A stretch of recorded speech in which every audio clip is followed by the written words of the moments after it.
श्रियकान्ताय कल्याणनिधये निधयेतिनाम् श्रीवेङ्कटनिवासाय श्रीनिवासाय मङ्गलम्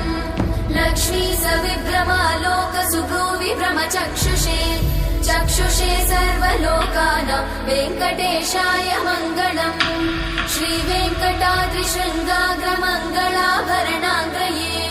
मङ्गलानां निवासाय श्रीनिवासाय मङ्गलम् सर्वावयव सौन्दर्य सम्पदा सर्वचेतसां सदा सम्मोहनायास्तु वेङ्कटेशाय मङ्गलम् नित्याय निरवध्याय सत्यानन्द चिदात्मने सर्वान्तरात्मने श्रीमद् वेङ्कटेशाय मङ्गलम् स्वतः सर्वविदे सर्वशक्तये सर्वशेषिने सुलभाय सुशीलाय वेङ्कटेशाय मङ्गलम्।